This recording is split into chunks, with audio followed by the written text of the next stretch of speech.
తిరుమల లడ్డూ ప్రసాద వివాదం రాజకీయ రంగు పులుముకుంది. ఈ విషయంలో అధికార ప్రతిపక్ష పార్టీలు తీవ్ర విమర్శలు చేసుకుంటున్నాయి. లడ్డూ ప్రసాదంలో జంతువుల కొవ్వు కలిపారని చంద్రబాబు సంచలన ఆరోపణలు చేశారు.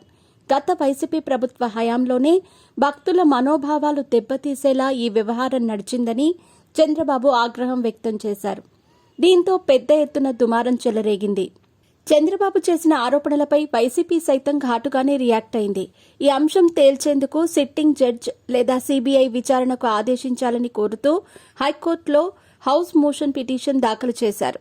శ్రీవారి ప్రసాదంలో జంతువుల ఫ్యాట్ కలిపారని సీఎం చంద్రబాబు చేసిన వ్యాఖ్యలపై సిట్టింగ్ జడ్జితో లేదా హైకోర్టు కమిటీతో విచారణ చేయాలని కోరారు. సీబీఐతో విచారణ చేయించాలని, నిజం నిగ్గు తేల్చాలని పిటిషన్లో కోరింది వైసీపీ. పిటిషన్పై వచ్చే బుధవారం విచారణ చేస్తామని న్యాయస్థానం స్పష్టం చేసింది.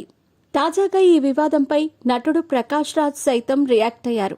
AP deputy CM Pawan Kalyan చేసిన ట్వీట్కు ఆయన బదులిచ్చారు. పవన్ కళ్యాణ్ గారు, మీరు డిప్యూటీ సీఎంగా ఉన్న రాష్ట్రంలో ఇది జరిగింది. దయచేసి దర్యాప్తు చేయండి. దోషులను కనుగొని కఠిన చర్యలు తీసుకోండి. మీరు ఆందోళనను ఎందుకు వ్యాపింపజేస్తున్నారని పవన్ కళ్యాణ్ను ప్రకాష్ రాజ్ ప్రశ్నించారు. దీన్ని జాతీయ సమస్యగా ఎందుకు చిత్రీకరిస్తున్నారని పవన్ కళ్యాణ్ను ఆయన నిలదీశారు. దేశంలో మనకు తగినంత మతపరమైన ఉద్రిక్తతలు ఉన్నాయని ప్రకాష్ రాజ్ తెలిపారు.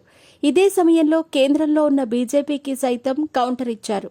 కేంద్రంలోని మీ స్నేహితులకు ధన్యవాదాలు అంటూ సెటైర్స్ వేశారు. చివరగా జస్ట్ ఆస్కింగ్ అనే హ్యాష్ ట్యాగ్ను జత చేశారు. ప్రస్తుతం పవన్ కళ్యాణ్కు ప్రకాష్ రాజ్ కౌంటర్ ఇచ్చిన ట్వీట్ సోషల్ మీడియాలో వైరల్గా మారింది.